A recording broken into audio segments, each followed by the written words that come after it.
This is Optimal Work Daily. Why you should run your business barefoot by Nir Eyal of nirandfar.com. When I run, I don't wear much clothing, just my tidy whities and an old pair of Umbro shorts. I don't wear shoes. Why I don't wear shoes while running is another topic covered in another post, but by the looks I get, you'd think my man bits were flopping around in the breeze for all to see. People will sometimes let out a faint gasp and point at the freak running by. I'm not naked, of course, but I feel exposed and at times uncomfortable with the looks I get. But this series of blog posts isn't about running barefoot per se. It's about the lessons I've learned founding and selling 2 companies, as well as my work advising startups. Barefoot running happens to be a great analogy to illustrate the secrets I've learned. In fact, these tips can be applied to accomplishing any activity, which, like running, requires focus, stamina, and skill, and that's pretty much everything. So what did I learn exposing my feet to hundreds of miles of hot asphalt? Lesson 1. Feel the street. But what if a nail or a rock jabs into your foot? This is the most often asked question I hear about barefoot running. It's a good question until you actually take off your shoes and experience what the ground really feels like under you. You realize the human foot is perfectly adapted to run this way. Running barefoot utilizes different muscles to tread lightly with each step. Your feet adjust as you run, padding your way and giving you instant feedback about the terrain. Getting real-time feedback is paramount to both running and business. But we feel more comfortable when we cushion ourselves from what's really going on. Our padded athletic shoes put layers between our feet and the street, just as corporate life can shield us from the uncomfortable things we'd rather not worry about. So what's wrong with being comfortable? Too often we trade real work for short-term comfort, and this inevitably leads to people getting hurt. 66% of runners suffer race-ending injuries annually, and most businesses fail within the first 2 years. Although seemingly unrelated, both occur when people stop feeling what is really happening underneath them and choose to overly cushion themselves. Here are 3 examples I've observed of how people insulate themselves to their own detriment and what to do about it. Engineers tend to focus on the code and not enough on the cash. I've seen way too many smart engineers working on really dumb projects. They let the business people prioritize projects and get accustomed to taking orders, thus cushioning themselves from having to answer the tough question of, is my work really benefiting the business?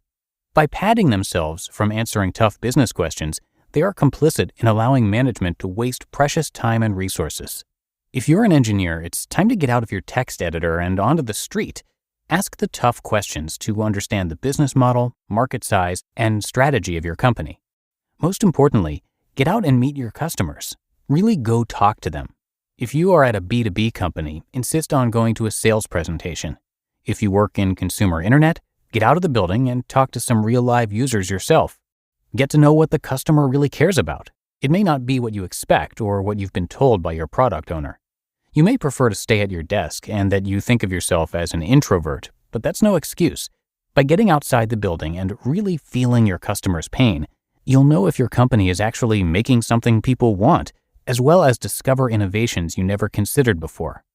Marketing and salespeople tend to cushion themselves from the technology on which their companies depend.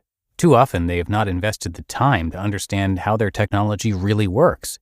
They lob requests over to the production team to build more features without understanding what it takes to build them.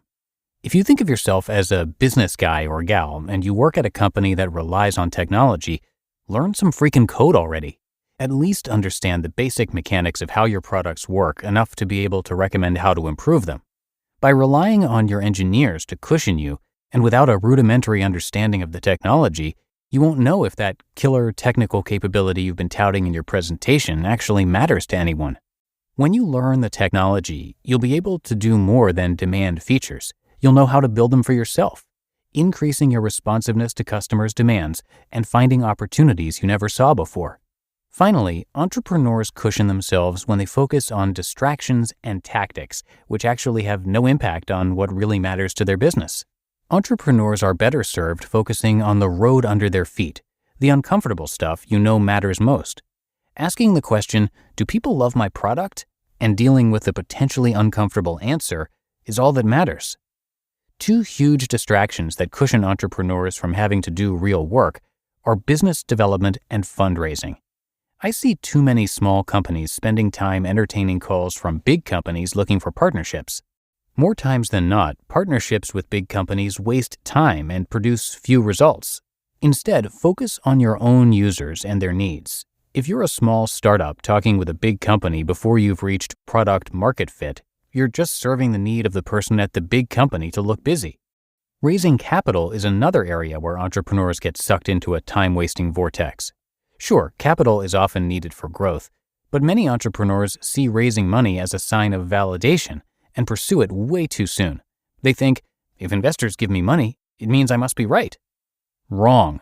Remember that investors are wrong more often than they are right about an investment outcome. If you raise money for a business making a product no one really needs, you're squandering the most precious thing you have, your own time. Raise money only when you're truly ready to scale, meaning you know that the money will go into getting your validated product into the hands of customers who really want it. Feeling the road and facing the hard reality of what really matters can hurt.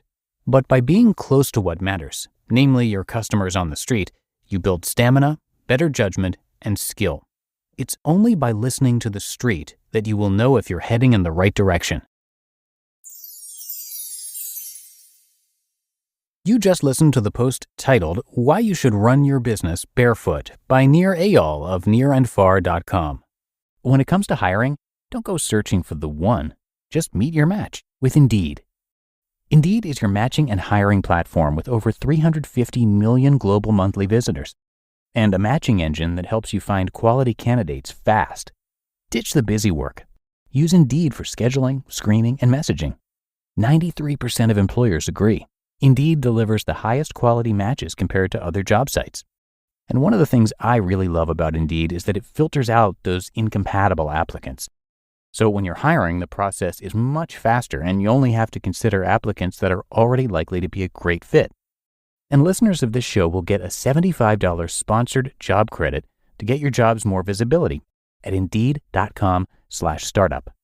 So just go to Indeed.com/startup right now and support our show by saying you heard about Indeed on this podcast. Indeed.com/startup. Terms and conditions apply. And a big thanks to Nir for letting us share his work with you here. And you know what? He has so many qualifications, I don't really know where to begin, but I'll name just a few of them. Nir holds a degree from Stanford Graduate School of Business, has sold multiple companies, taught at 2 different schools at Stanford, and he also has an excellent blog, which is where I'm reading from today. That's at nirandfar.com, and please note that Nir is spelled N-I-R, like his name. And for even more insights on using psychology to change behavior, you can join Nir's newsletter and receive a free workbook, and you can do that at nirandfar.com. Again, Nir is spelled N-I-R, just like his name. But I think that is going to do it for me today. Thank you so much for being a subscriber to the show. Hope you're enjoying our content. Have a great rest of your day, and I'll see you back here tomorrow, where your optimal life awaits.